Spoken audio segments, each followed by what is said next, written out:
So my friend called me and said he has a problem. I said, what's your problem? He said, my child is sickle cell. Her genotype is sickle cell. That she has never had any crisis before today. She just had a crisis. I said, okay, I will visit you. Then the Lord now allowed us arrive at Lagos from one of our trips. So I said, well, I'm in Lagos and I'm tired. I can't live here. But can you bring down your daughter? I was weak from jet lag.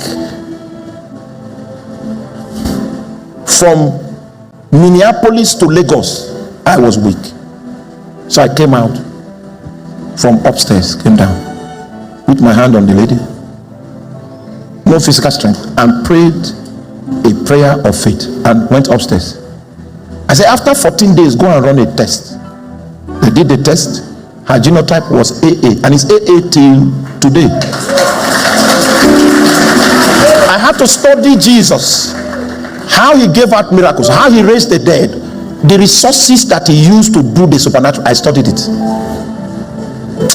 God did not plan for any of us to be ordinary people, ordinary men and women. No. I remember those days. It was only in dreams I saw cripples rise. And one day we came to church. We were doing a weekend conference. They brought this boy. He was 12 years old. His leg was condemned. You know how he became a user of crutches? How many of you know palm trees? Okay, you know palm trees. I'm not sure they know palm trees in America. The guy fell from palm tree. Then his leg pierced into one of the spikes. Even though the wound healed, he was left crippled. I mean, that's a real cripple. Not, do you understand? That's a real cripple. After that thing happened, even though there was healing, he could no longer walk. But he could use his crutches very skillfully, because he's used it for so long. And he was in the service that day. As we were praying, I just finished teaching and I asked people to pray. And I turned my heart to the Lord. You know what the Lord told me? Tell the ushers to take those crutches away. I did not believe that. What is this? I distracted myself from him. He became louder. Tell the ushers. It was so loud I could not ask again. What if nothing happened? There was no confidence. So as he spoke, and I spoke with authority, ushers, take away those crutches. The young man began to those rotten legs began to walk. I'm not talking about walking, limping. No. He walked. The old woman that brought him to the service did not believe that there was any power on earth that could make that guy walk. The preacher was surprised, even though they didn't know I was surprised. But even the angels were surprised. The preacher was surprised. Everybody was. So that was when I went home afraid. So these things we hear can manifest. The young man began to walk. He began to walk. I'm not saying limp. He was walking. He was moving. The crutches were. It was moving around. There was a dimension that came.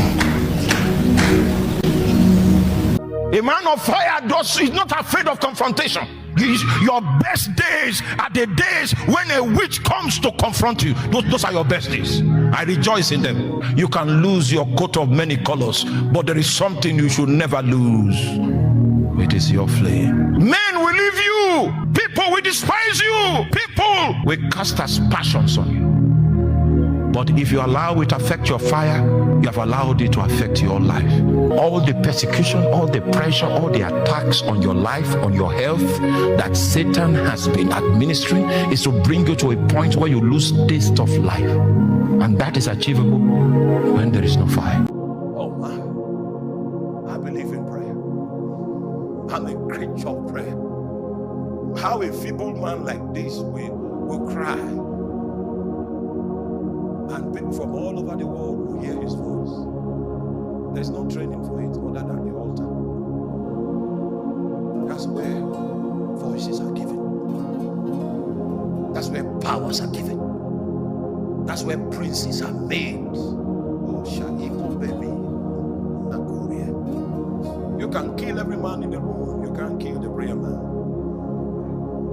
The spirit he prays to will resist your hand. not everybody that died through COVID. Not everybody will die by a bomb blast. Not everybody will die by the hand of a terrorist. Some men have some things that are invincible, collocated around their life to ensure that the sun doesn't smite them by day, nor the moon by night. A new season comes upon the continent. And one of the features of this season is that God is going to raise lionesses among women. Yes. The church has been crippled because we have not recognized the capacity of the lioness. We've been working on crutches, trying to survive. Once you know the principle of submission, He will crown you with the roar of a lion. Yes, the lion. If something becomes so terrible, so hot, a situation becomes so tough, I just tell my wife, gather those young women, gather them. When they finish, even death itself will turn backward. We are indestructible. Nothing can put us down. We pray to the God, the creator of the heavens and the earth. He will not suffer your foot to be moved. He that keepeth Israel never sleeps nor slumbers.